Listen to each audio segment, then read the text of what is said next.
Bonjour, bonjour. Aujourd'hui, je démarre une série de vidéos investisseurs riches, investisseurs pauvres. C'est un clin d'œil à Père riche, Père pauvre que tu dois avoir lu. Je te garantis, il faut lire ce livre-là. Mais tu vois, il y a des gens qui se lancent dans l'immobilier et on sait déjà qu'ils vont pas faire long feu. Ils vont peut-être arriver à 1, 2, mais le troisième, ce sera difficile.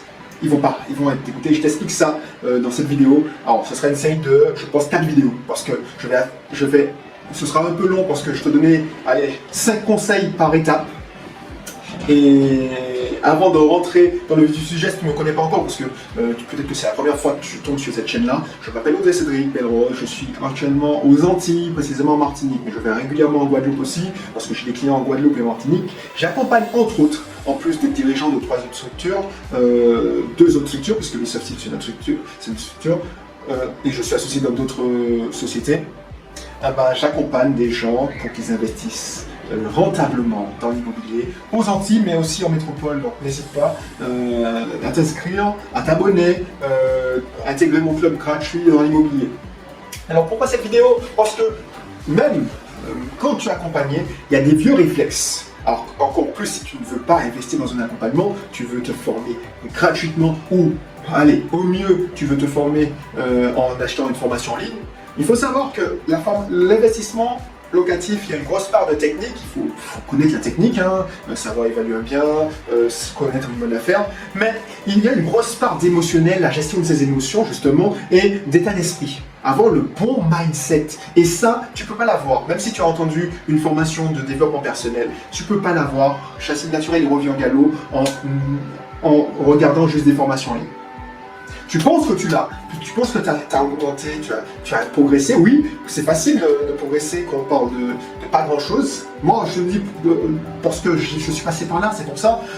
Mais plus tu vas augmenter, plus tu vas voir que tu vas pouvoir, tu n'as pas fini, il n'y a pas de ligne d'arrivée.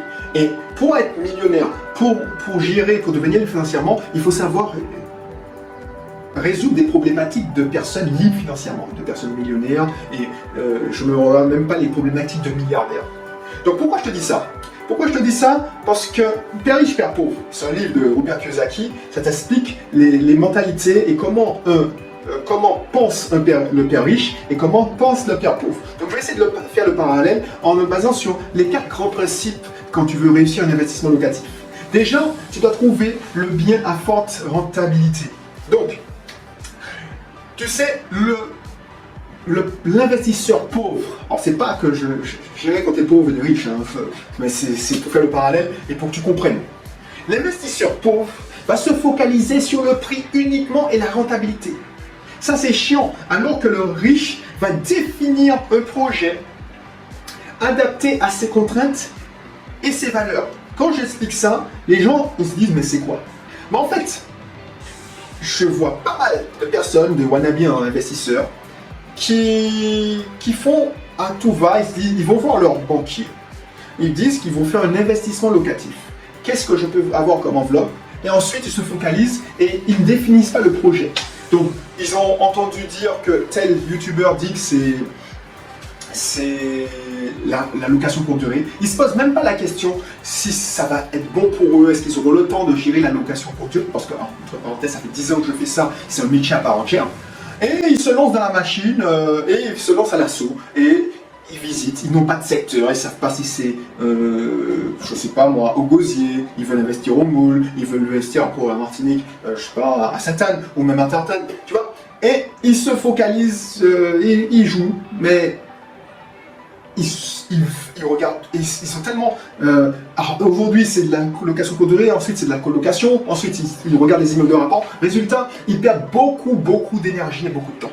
Et ils n'arrivent pas à se décider. Et ils visitent. Et c'est le deuxième point. C'est le deuxième point d'aujourd'hui, c'est que l'investisseur pauvre va s'épuiser à visiter un maximum de biens. Parce que dans certaines formations, te dit qu'il faut se faire visiter un maximum de biens. Et ça, c'est mauvais. C'est mauvais pourquoi? Parce que tu vas passer pour un gars qui est un touriste.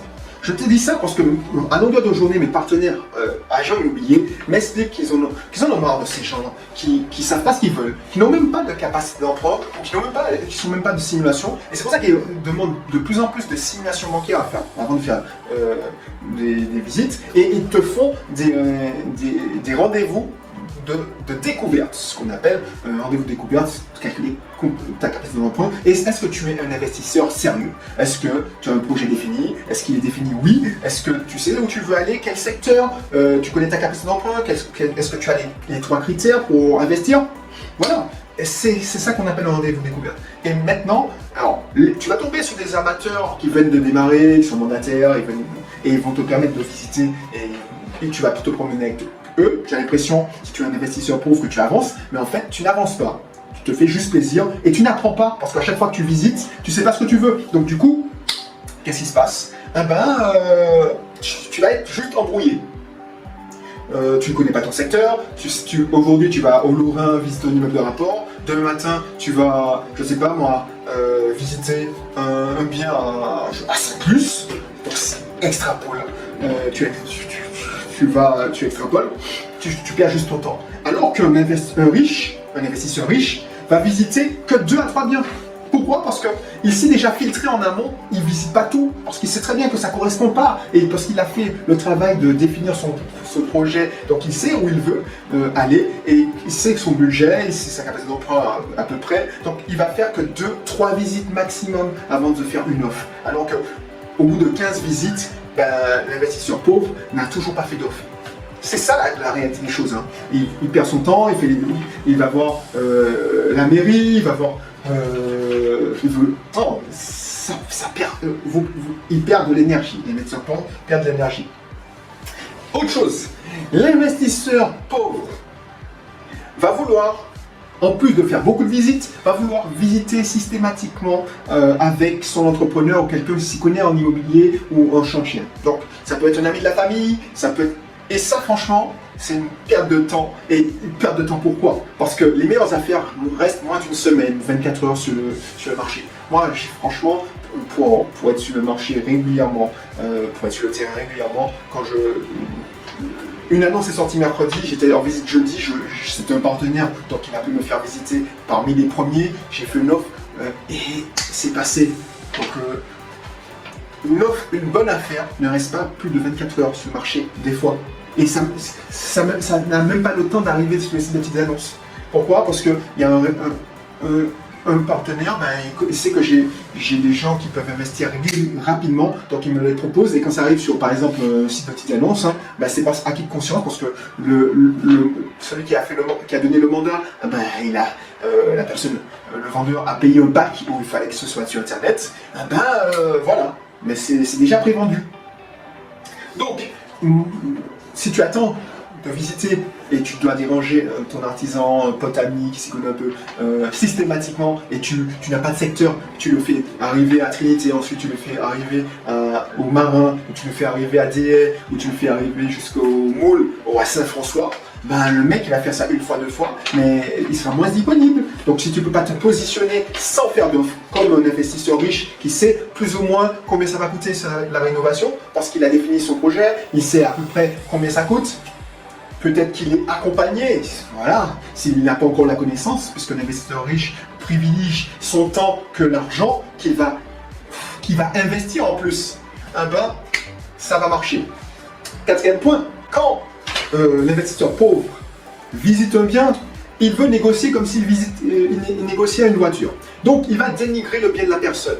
Déjà, il faut savoir que le vendeur, il ne veut pas de gaieté de cœur. C'est souvent parce qu'il y a un problème, il est endetté, il y a un décès dans sa famille, il a bien hérité, il va divorcer, il a déménagé, donc c'est un problème. C'est peut-être que c'est quelqu'un qui a mis tout son c'est un lien affectif avec la maison. C'est pas de gaieté de cœur.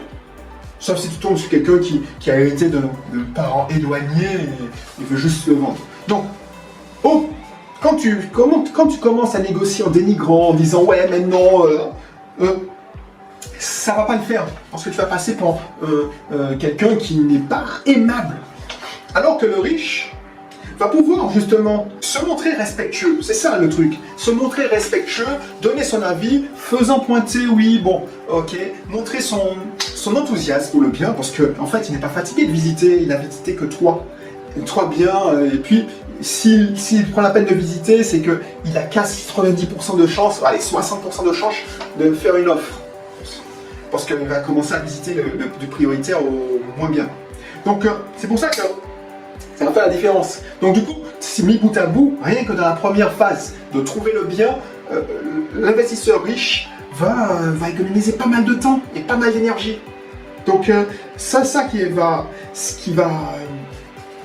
faire la différence. C'est l'économie d'énergie, c'est même pas une économie d'argent, c'est l'économie d'énergie pour pouvoir recommencer.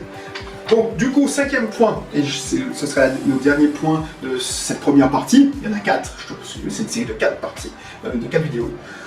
Ben, l'investisseur pauvre, ce qui va se passer, c'est qu'il va faire une offre vachement agressive parce qu'il pense qu'il a bien créé le bien, il ne connaît pas son marché, donc il a fait une offre vachement agressive, genre moins 40, moins 30%, alors qu'il n'a aucun argument, sauf des arguments de mauvaise foi. Donc il va braquer le vendeur, et ce qui va se passer, c'est qu'il va tellement braquer le vendeur qu'il n'y aura même pas de contre-proposition, alors que l'investisseur qui est riche connaît son marché, sait à peu près combien ça se vend au mètre carré, va écouter l'agent immobilier, et va donner des arguments qui sont capables de faire pencher la balance ou d'au moins avoir une contre-proposition. Donc, s'il doit faire une offre au prix, parce que c'est déjà le prix, ben, il fera l'offre au prix, il va se positionner, et il connaît le marché, il a fait ses classes où il est bien accompagné. Voilà. Donc, tout ça fait que il y aura une déperdition d'énergie rien que dans les premiers 27% de l'investissement locatif. Parce que je te garantis que l'investissement locatif, c'est 4 grandes étapes. Il y en a 14 sous-étapes dans la méthode Milka. Et rien que de ça, c'est pour ça qu'il y a des gens qui passent 2 mois, 3 mois pour trouver leur bien, alors que bien accompagné, tu trouves ton bien en 2 semaines, 3 semaines. J'espère que cette vidéo, ben justement, te pourra te faire réfléchir, de voir si tu te situes plutôt vers l'investisseur riche ou l'investisseur pauvre. Et puis je te dis à bientôt pour une prochaine vidéo. Ne rate pas la deuxième partie, hein, parce que cette deuxième partie, on va parler du financement. Et puis on va pouvoir continuer à regarder ce que l'investisseur pauvre ou l'investisseur riche font pour investir dans le locatif de manière rentable.